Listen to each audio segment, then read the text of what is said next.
In the last 100 years, deoxyribonucleic acid has gone from being a mysterious and unknown molecule, to an essential element in the study of medical science. As a consequence, many medical disciplines have analyzed the relationship between them and DNA.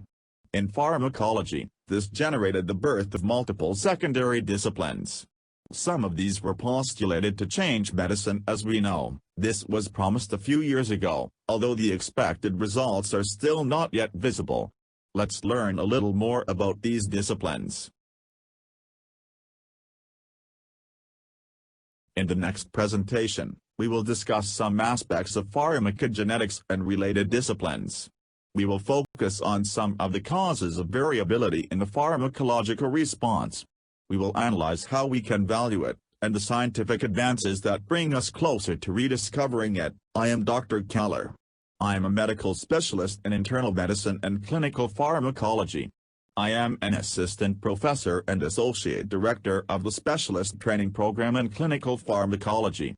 I also work in the healthcare area, as head of an emergency unit in a general hospital. Let's not delay any longer in introductions.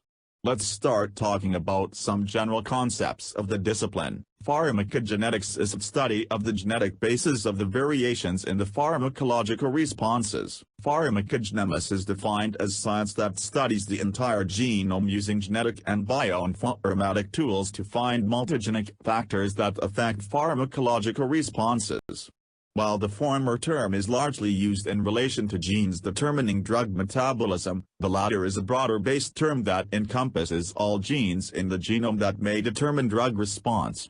That distinction, however, is arbitrary and both terms can be used interchangeably. Personalized medicine, also known as precision medicine, are the clinical, therapeutic and diagnostic approaches to optimal disease management based on what was defined as individual variations in a patient's genetic profile.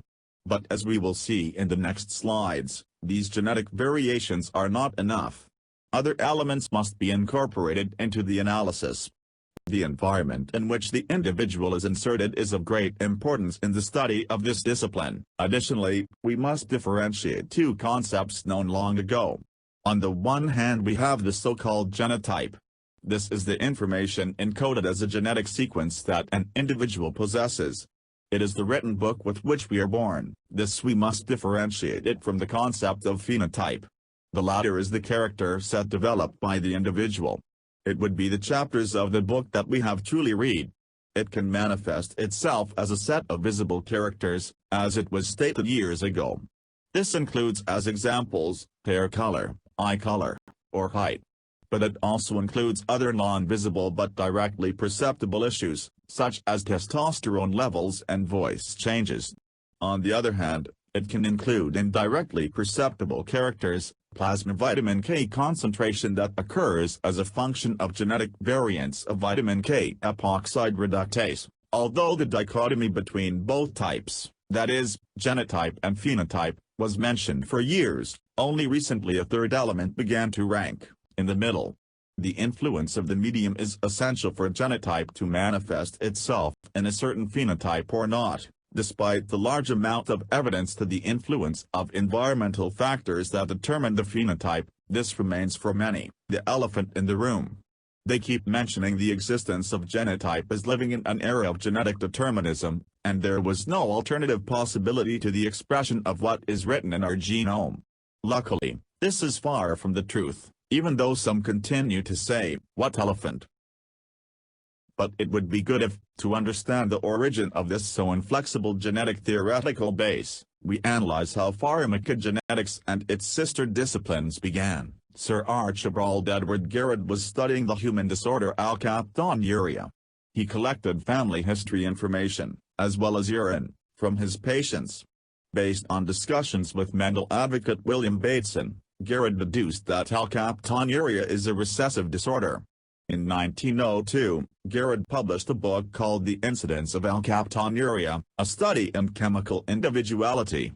This is the first published account of a case of recessive inheritance in humans. Garrett was also the first to propose the idea that diseases were inborn errors of metabolism. He believed that diseases were the result of missing or false steps in the body's chemical pathways. In 1923, his studies on alkaptonuria, cystinuria, pentosuria, and albinism were published as a book, Inborn Errors of Metabolism. Garrett attributed a biochemical role to genes, and laid the groundwork for the next wave of discovery, the molecular basis of inheritance. The depolarizing muscle relaxant succinylcholine entered clinical practice in 1951. In 1952, anesthesiologists reported rare cases of prolonged paralysis after its use. Butyrylcholinesterase hydrolyzes succinylcholine to inactive components. Abnormal butyrylcholinesterase activity in 1/2500, this is 0.04% of Caucasians, prolongs succinylcholine activity and paralysis by 5 to 10-fold. Lehman and Evans and Callow independently established the mechanism. Callow and his co-workers then demonstrated that individuals having a prolonged response to succinylcholine had abnormally functioning butyrylcholinesterase rather than a low quantity of enzyme. They had a genetically determined defect in enzyme.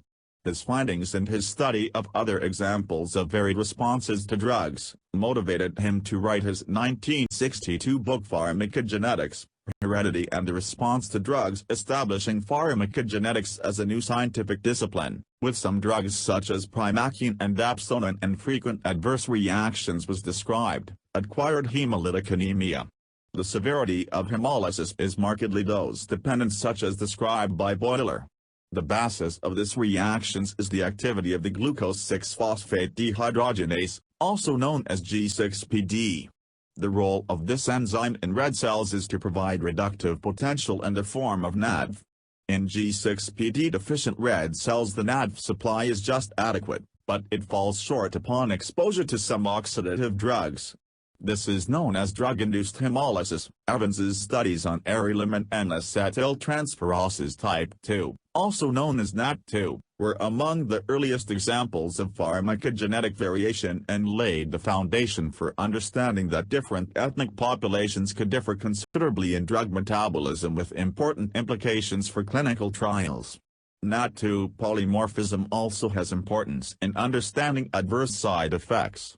This enzyme transforms isoniazid into acetylisoniazid. It had been established that there was polymorphism in isoniazid inactivation by human NAT activity. This is the classic textbook pattern of distribution into fast and slow acetylators. Fast and slow acetylators were classified with several drugs including isoniazid, hydralazine and sulfamethoxazine. It was also identified that ethnic populations varied such that in Orientals, there were approximately 15% slow acetylators, while in the Caucasian population, around 50% were slow acetylators. The slow acetylator phenotype was, in early studies, found to be more prevalent in isoniazid-induced toxicity as well as in hydralazine-induced lupus.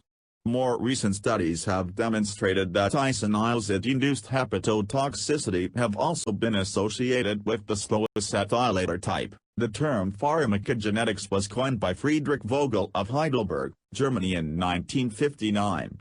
In the late 1960s, Bessel showed remarkable similarity of disposal for several drugs in identical twins who share 100% of their genes as contrasted to fraternal twins who only share 50%.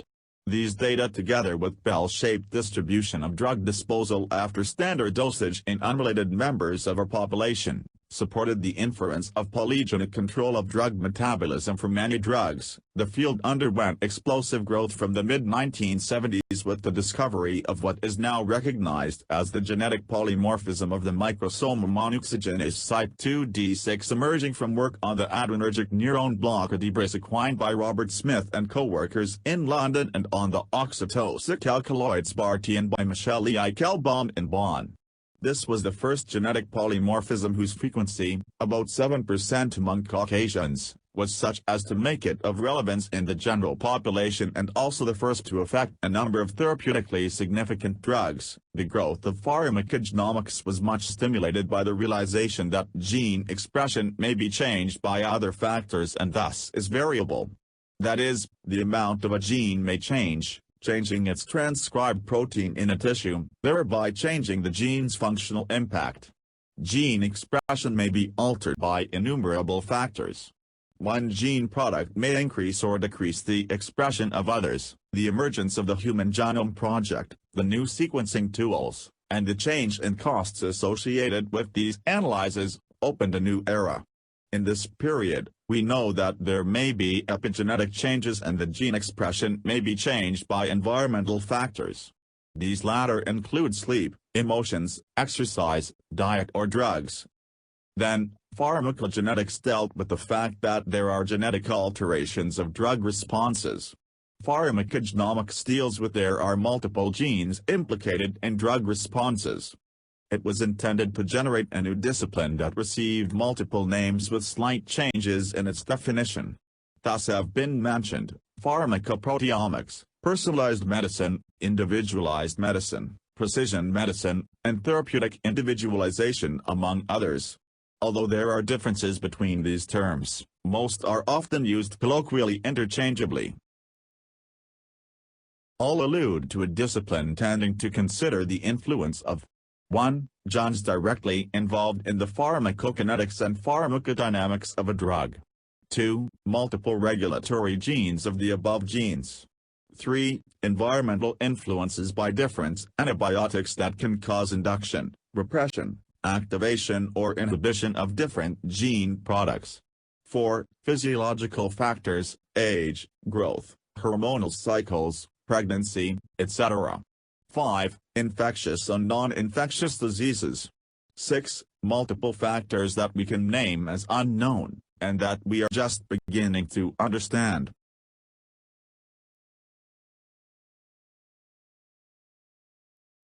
All of this further led to a paradigm shift. In the past, when genetics was at its origins, a professional evaluated a patient and, given the existence of a phenotype, suspected the presence of a certain genotype. In other words, there was a retrograde approach. Currently, the acquired knowledge allows us to evaluate the genotype of a patient and try to predict the phenotype that he will present. This paradigm shift reminds me of a Greek mythological account, related to two brother titans. Prometheus, meaning the one who thinks and then acts, and Epimetheus, the one who acts and then thinks. Both were in charge of distributing virtues to all beings. Epimetheus distributed to the animals all the virtues. When the turn of the human being arrived, he no longer had any virtue to deliver him. Prometheus thought he could give more, and stole the fire from the gods to deliver it to humans. This earned him terrible punishment. But that is another story. The genetic bases of variability therefore include three main concepts: a genotype made up of genetic information. Metaphorically, we can say that they are the tools that the individual has or does not have in his workshop. Epigenetics, that includes the modification of gene activity as a consequence of the environment, food, physiology, drugs, diseases, etc. Following the metaphor, we may have tools that we know how to use well, tools that we do not use well, or it may be that we have tools, but these are locked on a locked cabinet. And finally we have the phenotype, which consists of the result that we really obtain, the characteristics of the individual. In the metaphor, the product we make in our workshop, with the tools we have available and knowing how to use, we use. Let's think that when we compare two individuals we find on average 10 million single nucleotide polymorphisms. We also found over 1,000 gene copy number variants. And perhaps the most interesting thing we could ask ourselves is, how many different epigenetic influences are there between two individuals? Many. Really many. I would say incalculable. And although it is excessive, it could almost say infinite. If we focus on epigenetics, we have three large sets of factors that clearly modify what will happen to the genetic information we have. Individual factors such as age, gender, pregnancy, physical activity, circadian rhythm, and function of different organs, their physiology. Then we have the pathologies that an individual can present, including the presence of infections, drugs, stress, smoking, and other circumstances. Finally, we have the environment, and exposure to multiple antibiotics from food, pollution, work environment, smoking, other substances, and physical factors, radiation, sun exposure, etc. Now let's look at some genetic concepts applied to pharmacogenetics. As everyone will remember, for each gene we have two copies of it. Where do the copies we have of each gene come from? One comes from our father and another comes from our mother. The set of genetic information we receive from a parent constitutes a haplotype. The set of copies of both parents is the diplotype. This diploma can have identical information, both parents contributed the same allele. So we say that we are homozygous. But if the information is different, each parent contributed a different allele, then we say that we are heterozygous. The place where the gene is found is called a locus. Comparing to the world of programming and data, we could say that it is the genetic synonym of the term variable. The allele would be the content of that variable.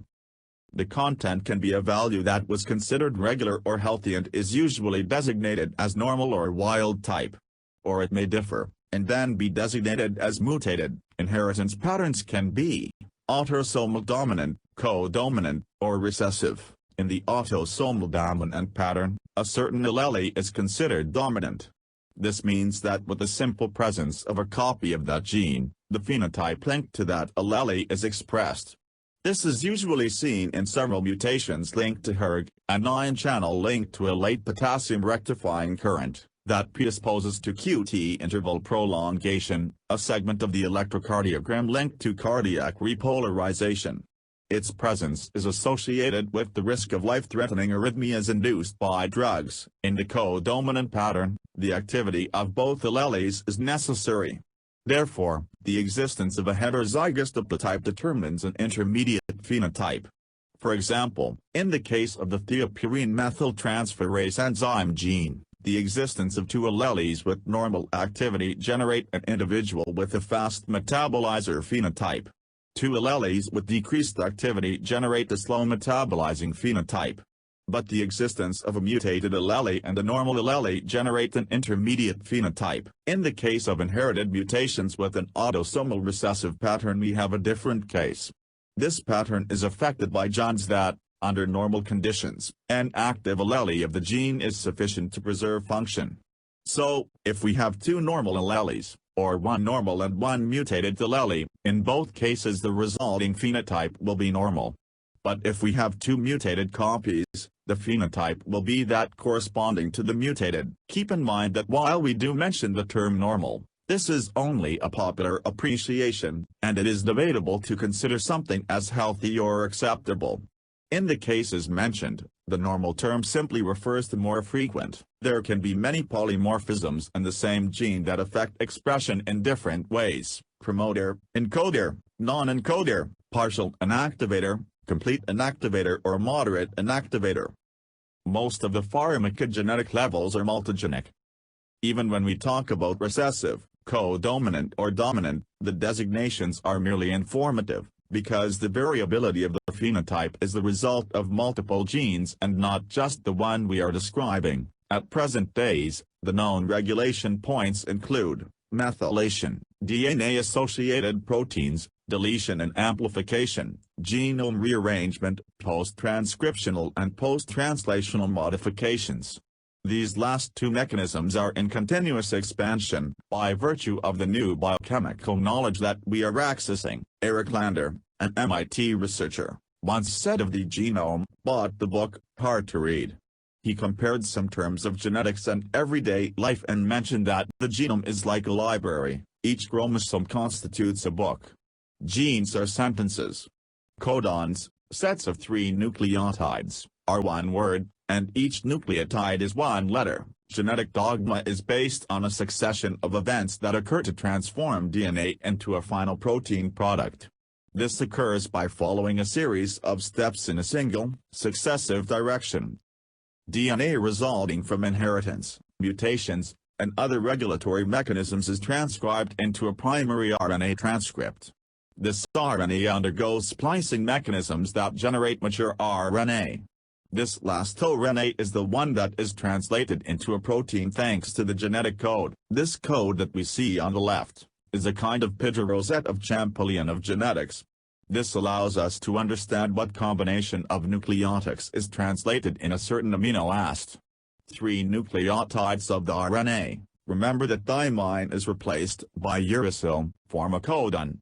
In the table we have all the possible codon combinations, starting from the center towards the periphery. For example, the UAC codon, uracyladenine cytosine, is translated as a tyrosine.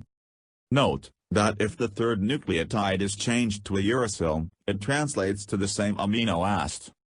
These types of mutations are called synonyms, but if we change the second nucleotide to a cytosine, the result would be the translation to a serine amino acid. Therefore it would change the amino acid sequence, and possibly the effect of the resulting protein. Some changes may have a more abrupt effect. For example, the codon is interpreted as a stop sign. That means that the protein will land prematurely and the product will most likely be severely damaged and non-functional. The changes that an allele can present can be classified into 3 types: single nucleotide variations, insertions and deletions, and copy number variants. In the case of single nucleotide variants, also known as SNV, they were formerly distinguished as single nucleotide polymorphisms when their population frequency was greater than 1%, and mutations when their frequency was less than 1%. Carrying out studies in multiple populations led to the discovery that some alleles that were recognized as mutations, when studied in other populations, had higher frequencies, and therefore should be recognized as polymorphisms. Therefore, these terms were widely discussed. Currently it is preferred to speak of variants, regardless of the frequency they present. They are called in 2 ways. The first is a variant reference number, known as Rs. Alternatively, a notation having a letter, representing the usual nucleotide, a number representing the position with respect to the first nucleotide of the allele, and a letter mentioning the nucleotide that is present in the variant are used. Insertions are genetic changes in which a long nucleotide sequence is added in the middle of the gene sequence. The deletions correspond to the opposite process, where a complete sequence of the gene is eliminated. These cases produce severe changes in the resulting product. Copy number variants are the last form, in which the locus multiplies. Thus, on the same chromosome, there may be 2, 3, 4 or dozens of copies of the same gene. As a consequence, when transcription is activated, multiple copies of the product are produced, and as there is a greater quantity, the activity usually increases markedly. Then we come to the most interesting point. How can we measure these interindividual changes and variations? We can do this by measuring genetic changes. This is accurate, but since many environmental and multigenic factors can alter the result, it may have little correlation with the phenotype in some cases. We can evaluate the phenotype directly, measure an enzymatic activity, measure concentrations of a hormone, etc. Or finally we can evaluate final results. For example, when a psychiatrist evaluates the efficacy of an antidepressant in a patient after 1 month of treatment and decides to increase or decrease the dose. In this case, therapeutic individualization is also being done. The only difference is that it is based on a more archaic method, on the final variable, state of mind, which assesses the genetic, multigenic and epigenetic influence. Let's take N-acetyltransferase type 2 as an example. This enzyme is responsible for the transformation of many substances. It has more than 40 identified polymorphisms or variants. This allows alleles to be classified into 20 types and approximately 108 subtypes. It was the first gene studied linked to pharmacogenetics. The gene is encoded on chromosome 8, short arm, segment 22. What is commonly called state P22. Along that region are the type 2, type 1 N-acetyltransferase gene and a pseudogene. The NAT2 locus has 2 exons of 100 and 970 base pairs, separated by an intron of 8,999 base pairs. The result is the formation of a mature 970 base pair RNA, and finally, A protein of 290 amino acids and a molecular weight of 33,542 daltons with functional activity of acetyl group transferase, although more than 40 single nucleotide polymorphisms have been identified. Only 19 of them are the ones used to identify the 20 alleles described. Each of these 20 alleles is then defined by a certain unique nucleotide variation. The allele known as 4 is the normal, non-mutated, or wild type. This allele is defined by the absence of all single nucleotide variations. The 5 allele is characterized by having the nucleotide thymine at position 341 replaced by a cytosine. The 6 allele is characterized by having the substitution of the guanine nucleotide at position 590 for an adenine. The 7 allele is characterized by having the replacement of the guanine nucleotide at position 857 by an adenine. And so we can continue to define each of the alleles with the main marker polymorphisms, which in this table are shaded. The other polymorphisms may or may not be present, and define allelic subtypes. The functional behavior of the products is normal for the 4 allele, while it has decreased activity for alleles 5, 6, 7, 10, 14, 17 and 19. Alleles 18 and 20 have conserved activity. Many other alleles have a very low population frequency, and their functional activity could not be defined with certainty. In this table we can see more detailed information. On the left we can see all the polymorphisms described to date. In the first row, column headings, we have the alleles. The cells show the nucleotide present in the different alleles.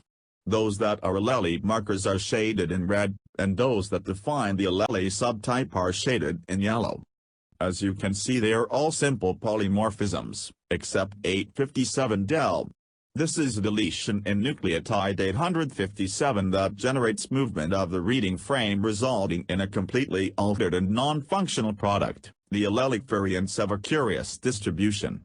Thus, allele 4 has a frequency of between 5% in France and 73% Japan. Allele 5 fluctuates between 3.8% and 47%.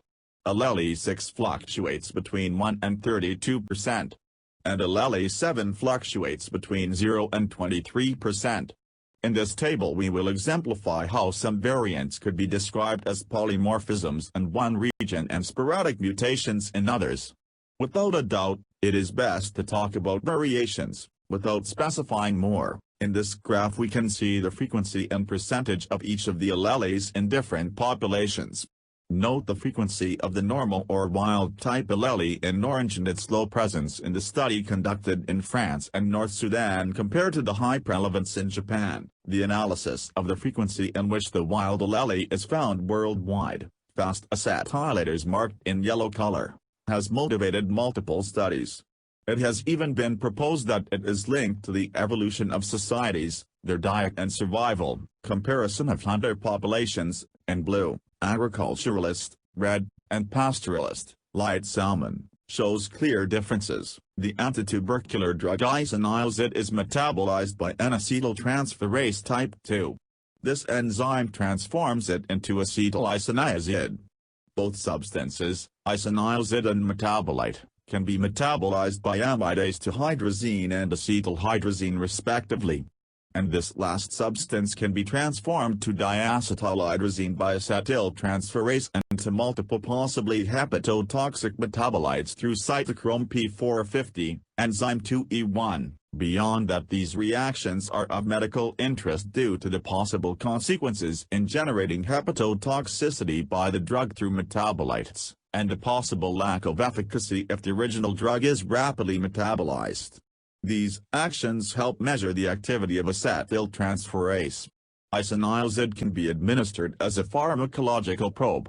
In that case, it is not used for therapeutic purposes, but for diagnosis. The purpose is to quantify the metabolic activity of the enzyme N-acetyltransferase type 2. The blood concentration of the metabolite acetylisoniazid and the original drug isoniazid can be quantified after 3 hours of drug administration. The quotient between these concentrations is called the metabolic ratio, or Mr. is a parameter of acetyltransferase activity. The higher its numerical value, the greater the activity of NAT2. The lower the metabolic ratio value, the lower the acetyltransferase activity. What happens to the diplomas that an individual can possess? If a person owns two wild alleles, he usually behaves like a fast metabolizer. If you have two mutated alleles, it will behave like a slow acetylator. And since the inheritance pattern is usually codominant, the presence of one wild and one mutated allele generates an intermediate acetylator profile. Different drugs are a substrate for an acetyltransferase type 2. Some of them, such as isoniazid, caffeine, dapsone and sulfamethoxazine, have been proposed to be used as metabolic probes. That is, be administered to measure the activity of the enzyme. The results obtained with each one of them are not always 100% compatible. In the same way that we showed with the genotype, the phenotype has been studied in different populations, showing frequencies of fast acetylators from 10 to 96%, and slow ones from 2.3 to 92.6%.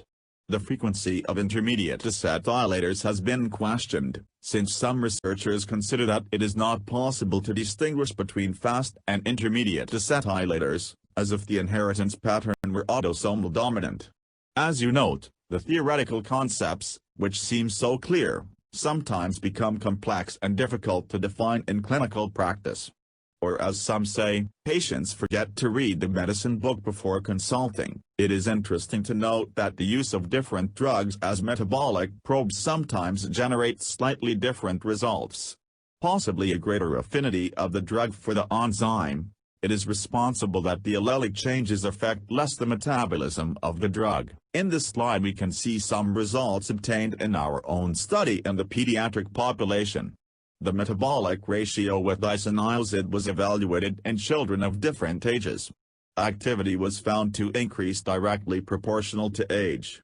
There is a point, at 4 years of age, where there is a clear change in activity.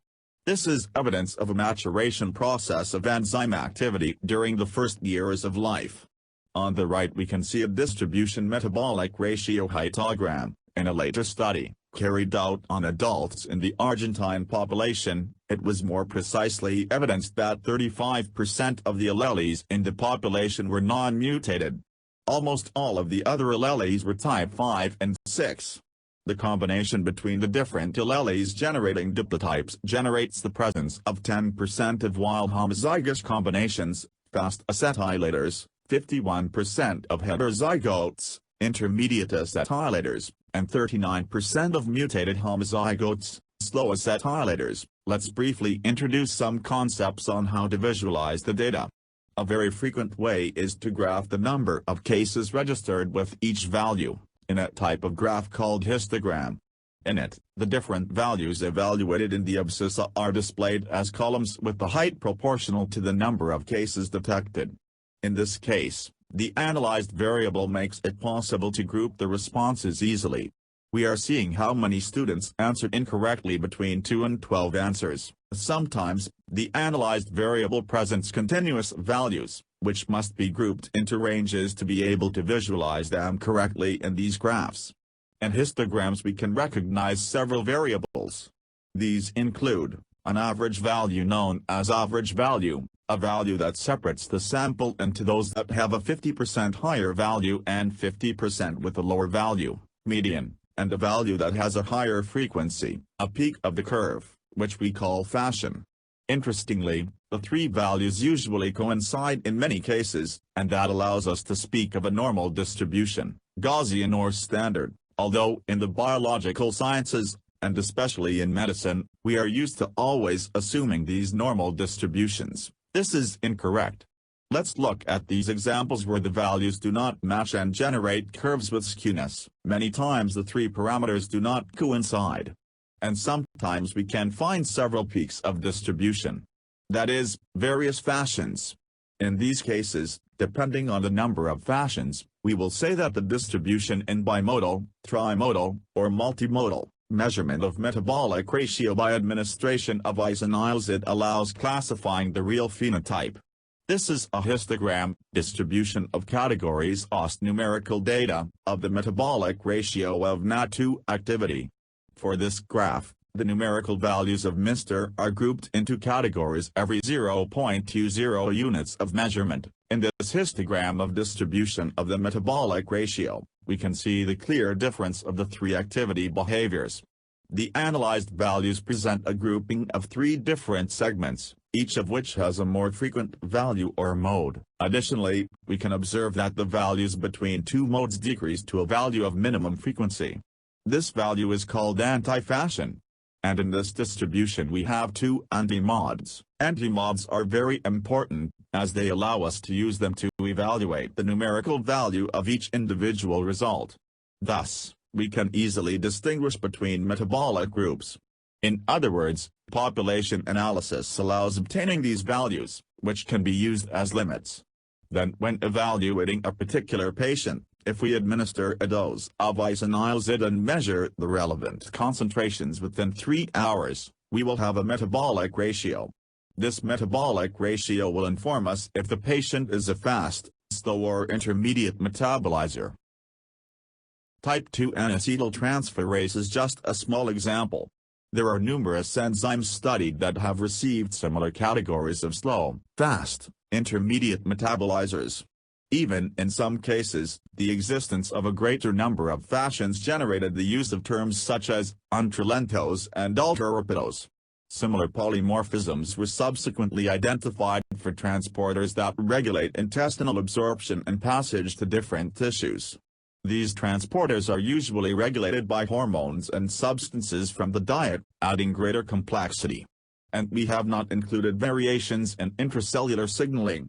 In short, the number of variables that generate variability between individuals is immense. The global understanding of the final effect is complex, and possibly only computation and big data tools allow clear results from some pharmacological systems. If we only consider substances that show variability in the clinically significant response after administration of a drug, regulatory agencies have included pharmacogenetic information in the package leaflet for various drugs. Those whose changes are due to enzymes are listed in this table. We find that N-acetyltransferase type 2 generates changes in response with antihypertensive substances such as hydralazine, and anti-tuberculosis drugs. The enzyme thiopurine methyltransferase has been extensively evaluated in oncology, and its utility is known for predicting the response to various drugs, especially mercaptopurine. Glucuryltransferases are a much more complex enzyme conjugation system. Its polymorphism has been considered important with bronchodilators like indacaterol, oncological drugs like irinotecan, biological drugs like nilotinib and posapunib, and antivirals like dolutegravir. Cytochrome P450 has numerous enzymes with polymorphism. The 2B6 enzyme has been included in the information on the antigrigin prasugrel. Additionally, it has been important for drugs such as bupropion used in the treatment of smoking cessation, the antiretroviral efavirenz, and neoplastic agents such as cyclophosphamide, and antiplatelet agents such as clopidogrel and ticlopidine. The 2C19 enzyme is involved in the metabolism of a significant number of drugs. Among them, several proton pump inhibitors used in the treatment of gastroduodenal disease, omeprazole, pantoprazole, rabeprazole, lansoprazole, antiplatelet agents such as clopidogrel, prasugrel, ticagrelor, and psychotropic drugs such as citalopram, clobazam, diazepam. The 2C9 enzyme is involved in the metabolism of a smaller number of drugs, but of great importance. Among them, the so-called oral anticoagulants such as warfarin and isinocoamaril stand out. The 2D6 enzyme is undoubtedly the most interesting case. Not only because of the amount of drugs it metabolizes, but also for two additional reasons. The first is the characteristic of these drugs. They are mostly psychotropic drugs with a reduced therapeutic interval. Therefore, small changes in your metabolism can cause a high frequency of ineffectiveness problems and adverse reactions. The second, and perhaps more important, as we will see, the frequency of variability and types of variants is very high and with great consequences. The CYP3A5 enzyme has been pointed out as a cause of remarkable variability in the effect of prasugrel receptors that present variants and polymorphisms that clinically impact are a smaller in number. This is due to their most recent study. But everything suggests that many important variants will be discovered. Among the most important we can mention: there are about 4 single nucleotide polymorphisms in the gene encoding the angiotensin-converting enzyme, linked to changes in the action of antihypertensive drugs. Remember that this enzyme has a cell membrane-bound form that acts as a receptor. The beta-2 adrenergic receptor, linked to the response of bronchodilators used in asthma and other respiratory diseases. The beta-1 adrenergic receptor, linked to efficacy problems with the use of so-called beta blockers. These drugs are widely used in the treatment of high blood pressure, arrhythmias, coronary heart disease, heart failure and multiple cardiac pathologies. Dopaminergic receptors have been linked to pathologies, mental illness and addictive disorders, as well as to the response to the drugs used in these diseases. Something similar occurs with serotonergic receptors and various drugs used as antipsychotics and antidepressants. Vitamin K epoxide reductase, while an enzyme, is the target of oral anticoagulants. Multiple documents and guides have developed protocols on how to assess this enzyme to predict the adequate dose of anticoagulants. The ryanodine receptor is the prototype test for detecting the risk of malignant hyperthermia with the use of anesthetics. Among the molecules linked to other targets or tissue components, we find some very interesting examples. Molecules of the major histocompatibility complex, human leukocyte antigen, have been linked to changes in the frequency of occurrence of hypersensitivity reactions to various drugs. Of note is the relationship between HLA-B1502 and hypersensitivity to carbamazepine, and the relationship between abacavir and HLA-B5701. Glucose 6-phosphate dehydrogenase is linked to risk of hemolytic anemia with a large number of drugs. The human ether-related gene, known as hERG, encodes a potassium channel linked to a late rectifier current. The decrease in its activity is linked to prolongation of the QT interval and risk of fatal arrhythmias induced by various drugs. In all cases, these genetic markers allow the old blind treatment scheme to be abandoned. This usual treatment uses a one-size-fits-all dose. Although it is practical to generate a frequent and easy-to-implement therapeutic strategy, it presents a serious problem. Some individuals will be outside the normal or frequent range. These will present cases of lack of efficacy or toxicity and adverse reactions. That is to say that we walk, blind, to a precipice. Some will find the stairs, others won't. Pharmacogenetics, pharmacogenomics, and personalized medicine are trying to change this. It seeks to predict the ideal dose and drug for each individual. This generates less toxicity and greater efficiency. In today's world, we see that many important drugs often present problems of lack of efficacy. This is seen in 15 to 35% of beta-blocker prescriptions, in 20 to 50% of cases of tricyclic antidepressants, 9 to 23% of selective serotonin reuptake inhibitor type antidepressants, and in up to 28% of patients receiving angiotensin-converting enzyme inhibitors. Similarly, drugs generate a large number of adverse reactions, being an important cause of hospitalization and mortality. We know the results. But far from taking active behavior to change the situation, for years we have fluctuated between not looking and not hear the cry of the fall. Let's look at some real-world examples and situations to understand why it has taken so long to implement change. Take the example of the CYP2C9 enzyme. As we saw earlier, various drugs include pharmacogenetic information in their information leaflet. If we consider the amount of drugs metabolized through this enzyme, we see that there are many possibilities of interactions by substrate competition. Some are very frequently used, NSAIDs, phenytoin, sulfonylureas, angiotensin II receptor antagonists, antidepressants. If we consider that there are many inhibitors, the prediction of activity is complicated. Some are very frequently used.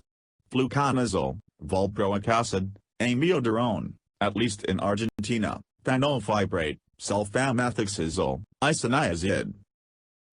And inducers are less frequent, but they do include some significant drugs like rifampicin. Genetic analysis can help us understand the individual's innate ability, if it was expressed. But, how to predict the changes that the environment generates? How to know the effect that interactions by competition, inhibition, induction had? The world map shows that there are places, especially in Europe, where the polymorphism has a high frequency. But in other regions, like America, Africa, Asia, it doesn't seem to be the most important factor. In the case of the 2C19 enzyme, we have a similar situation. The amount of drugs that are metabolized thanks to it is enormous. But additionally we must say that these drugs are usually at a higher risk, such as anti-epileptics, propranolol, carisoprodol and warfarin. We have different inhibitors, which luckily are not often used, except for some weak ones, omeprazole. And we have a scant number of inducers, not very frequent. However, polymorphism becomes more important here. We have a large number of genetic variants, some with decreased activity, others with completely absent activity, and some with more activity than expected. When we analyze the frequency, we observe that in all the regions there are at least a quarter of individuals with altered forms. And in some regions, most or almost all. In this map, we can get an idea of the number of individuals with diminished activity that we find in different regions of the world, and as where the color fuchsia predominates, we should think about evaluating the genotype. Still, there are many interaction and environment factors that can change actual activity. In the case of the 2D6 enzyme there are numerous drugs affected. But the most interesting thing is that they are frequently prescribed drugs. And they also have a reduced therapeutic interval.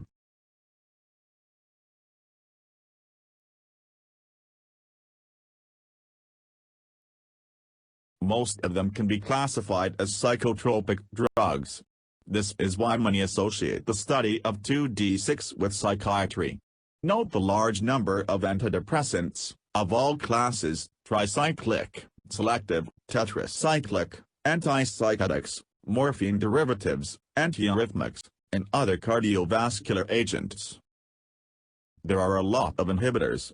Within them are many enzyme substrate drugs, further complicating the interpretation of the possible interaction. Let's look at the largest number of strong inhibitory substances.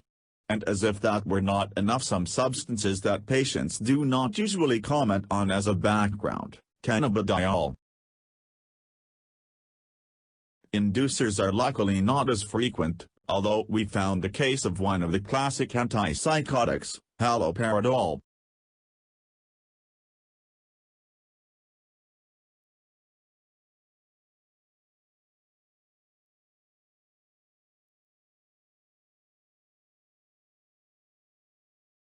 And when we consider polymorphisms, we find perhaps the largest number of the variants. More than 130 alleles, and continue to be added every day. Many with decreased activity. Many more without any activity. And the surprise of a significant frequency of patients with gene duplication. This forces us to think about the possibility of a marked increase in metabolic activity. And it also generates a technical difficulty. Genotype analysis must be performed with the real-time thermocycler, to assess the amount of the DNA product in order to assess the amount of genes that the individual has. Let's look at the complexity of the genetic distribution on this map. And let's ask, how to combine this knowledge with the number of possible interactions. If we consider cases not linked to enzymes, We can mention the hypersensitivity reactions linked to anti-epileptics. While some HLA molecules were linked at increased risk, it has been shown that they are not exclusive. The same HLA creates a risk of hypersensitivity for several drugs, and each drug may have a predisposition for several HLA molecules. In the case of transporters, the most studied is the so-called glycoprotein P, also known as multiple drug resistance 1. It has numerous substrates, some with a very short therapeutic interval: digoxin, dishism, doxorubicin, etoposide, paclitaxel, serapamil, vinblastine. There are numerous inhibitors, some well known as the juices of some citrus, grapefruit, lemon, and inducers.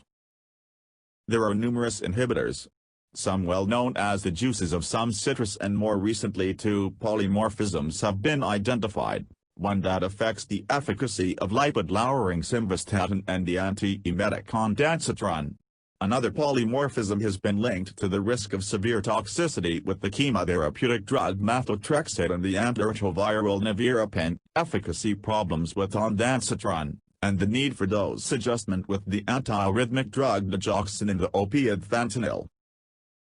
Some drugs, like anticoagulants, pose big challenges. For example, predicting the behavior of warfarin and acetylcoamaril requires evaluating an enzyme, CYP2C9, responsible for inactivating the active form, and a pharmacological target, vitamin K epoxide reductase, which is responsible for regenerating vitamin K. These examples have shown the problems of predicting activity only with genetic data. So what can we do? An alternative that arises is to measure the actual capacity. In other words, the phenotype. For that, we use a drug as a pharmacological probe. Different drugs have been postulated to measure the activity of different enzymes. Only some have shown some effectiveness. The drug used must be safe. It is used for diagnostic and non-therapeutic purposes. Its metabolic pathways must be well understood. There must be a possibility to quantify the metabolites and original drug with simple blood draws. In some cases this is still not possible and cumbersome methods must be used. For example, collecting urine for long periods. The combination of different drugs has allowed the generation of tablets known as cocktails. These allow by administering several substances in one dose, followed by a blood draw, and sometimes urine collection, to simultaneously evaluate 4 or 5 enzymes. With them, a more complete metabolizing profile of an individual can be generated. This profile can be modified from one day to the next depending on interactions and environmental effects. For this reason it can be repeated with different results, but always updated. This line of research has been expanding in recent years. For example, some cocktails already include up to 10 drugs. These simultaneously evaluate enzymes and transporters linked to absorption, P-glycoprotein, oral amination, organic acid transporters.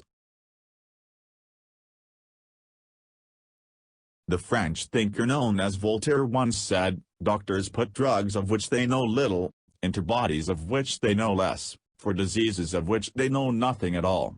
In view of the number of causes that generate variability in the inter-individual response, this seems true. Will pharmacogenetics help us to know them better? We may not currently have a complete answer. But as has been stated many times, it is time to investigate and remove the blindfold. I hope this presentation was to your liking. Thank you very much for your time. Remember that you can write your questions by email.